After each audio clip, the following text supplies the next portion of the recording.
Hey guys, this is me, David here, and this is a new video on my cubing channel, and this is only, so if I uploaded this in case you already know the beginner's method and you're getting sick of it. I went through that stage. You know it's getting a bit boring, but you wish you could get your times faster and it isn't working so well.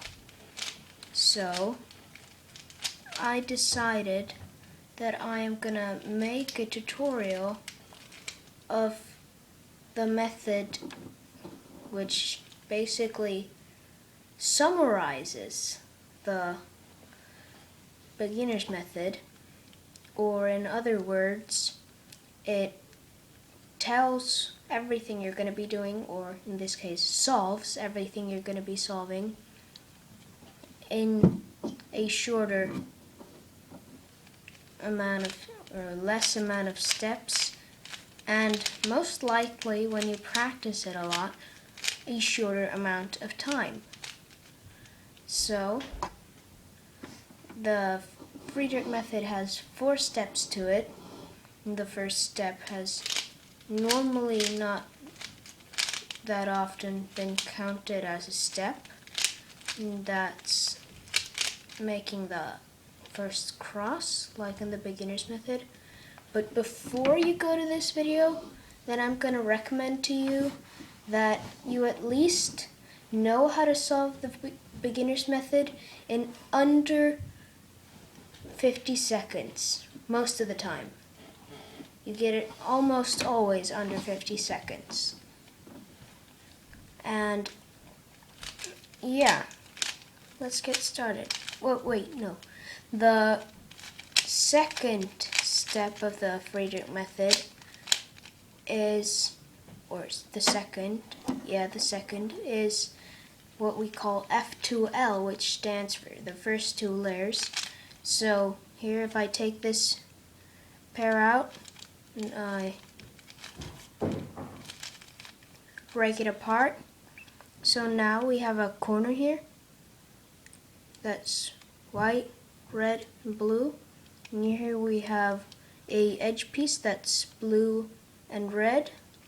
So what we're doing here is we're combining those, or putting them together like this, and then we're inserting them like that.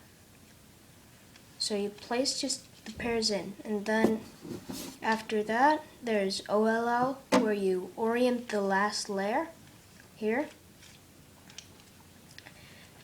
and then there's PLL, which is where you permute the last layer, so you finish the last. And of OLL and PLL, there are 2 types. They're called the two-look OLL and two-look PLL, and then there's just the full PLL and full OLL. The full PLL is faster, and the full OLL is faster than the others, but those are easier to start to learn with. Even though they take 2 algorithms instead of 1, then it's easier, because I'm gonna go through more detail in this in the actual tutorial, so let's get started. Okay, so here we have 2 cubes where the cross is solved, and now we flip it over. Instead of inserting every corner and then the edge, we insert them at the same time. So we look for 2 identical pieces, like here. It's the blue and red, and the white, red, and blue. And we just pair them up like that. That was a really easy case.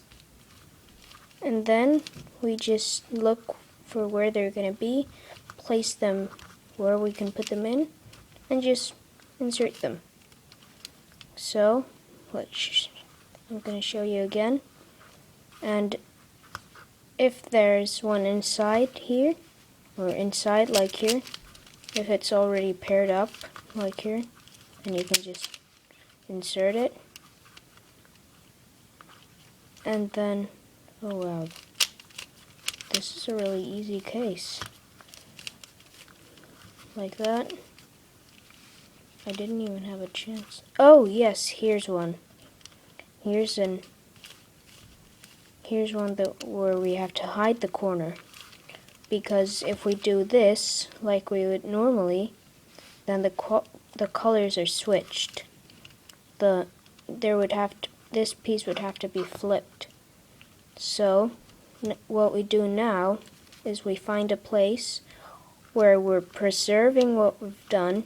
So instead of lifting this here up or this, then we put it over the hole, or not by the hole. So when we put it up, the hole is in the way. So the hole is the thing that gets destroyed, but we pair this up so we can just insert it. That was really easy one, so I'm just going to show you on this cube too. Okay, it looks like they're both going to be really easy. Just pair it up like that. Find another one. Here's a red and green, and a white, green, and red. So now all we have to do is just put it over here, and because the green is here upside with the upside on the upside and the red is here, then all we need to do is just pair them up and insert them. And here they're again like I showed you on the other cube, but now you need to flip it like this and then put it over and insert it. And if a piece is here, then you just need to do this. And in this case, the piece is here. So we do this. And then we can match it up and insert it. And I'm just going to mix this pair up a bit so I can show you something. And if the pair is in here, well, the edge piece, then you can just lift it up like that. It won't destroy anything. So now we again need to put it down and turn it so it matches and insert it. So this don't expect, I'm just going to tell you that you shouldn't expect this to shorten your times immediately, because this method is way harder and way more complex. This is why it's sometimes called the advanced edge pairing method. And that's how it works. So now you just need to practice. As people say, practice makes perfect. So yeah, when you could expect this, that if you're practicing this rapidly, then you should be able to get your normal time in about 2 months or so, if you're like constantly practicing it. So that should work fine. If not, then you might need to practice more. It really depends on how much you practice and how well.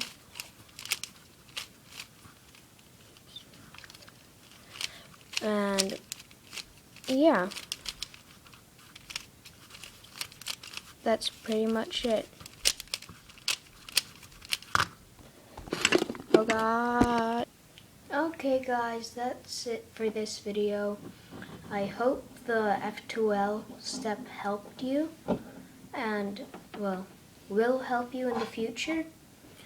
And in the next video, we're gonna be learning 2-look OLL, which includes one algorithm from the beginner's method to like get it to the 2-look PLL stage, And then there's one other algorithm that solves one of the cases that's also from the beginner's method. And then there are 6 other cases that you can get, so you need to learn 6 new algorithms. But those algorithms aren't really bad. They're all really simple and easy. It took me about a week to memorize them all. Not so bad. But there's also a new type of move that you need to learn. But it's really easy. It's just, if I take this cube here, and it's a lowercase letter. So if there's a lowercase letter, then you can just turn both letters on that side. So if it says a lowercase r, then I just turn both of these layers, but I still look at it's kind of like I'm turning the left layer, but I'm still looking at the left layer. That's what I follow. So, I'll see you in the 2LL video.